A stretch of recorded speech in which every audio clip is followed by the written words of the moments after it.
Mga residente sa coastal areas sa probinsya ng Aurora, pinag-iingat sa banta ng storm surge dahil sa bagyo. Mula sa Aurora, nakatutok doon live si Jasmine Gabriel Galban. Jasmine? CJ, bagamat may mga naitalang minor landslide kahapon hanggang kagabi sa probinsya ng Aurora, ay possible naman ang lahat ng kalsada base yan sa monitoring ng PDRRMO. Maghapong naranasan ng pabugso-bugsong hangin sa Baler, Aurora. Matataas ang alon sa baybayin. Nasinamantala ng ilang surfer. Sa kabila ng masamang panahon, marami pa ring turistang in-enjoy ang pagligo sa dagat. Tsaka baka kako hindi bumabagyo dito sa Baler.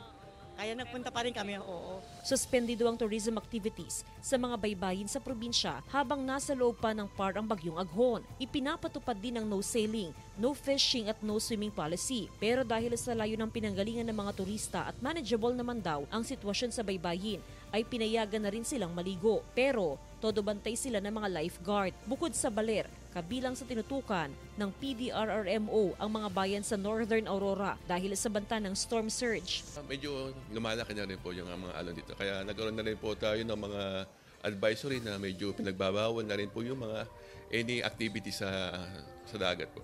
Hanggang gabi, pakiramdam namin. Ay mahirap naman yung tulala ka lang tapos andyan ang lakas. Maliban sa mga minor landslide na naitala sa Dingalan at Baler, wala naman umanong pinsalang naitala sa probinsya ayon sa otoridad. Kung mahigit doon na naapektuhan ay ang mga mangingisda. Malaking epekto gawa ng hindi kami makapalaot. Umaasa lang kami sa dagat.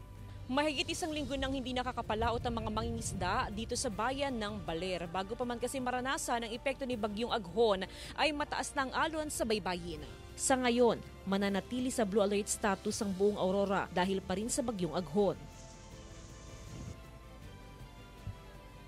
CJ, sa ngayon ay meron pa rin nakataas na gale warning sa baybayin ng Aurora. Kasabay niyan ay nakabantay at nakamonitor pa rin ng Philippine Coast Guard. Hindi pa rin kasi pinapayagan na pumalawat ang mga mangingisda kahit na unti-unti nang bumubuti ang lagay ng panahon dito sa probinsya ng Aurora. CJ?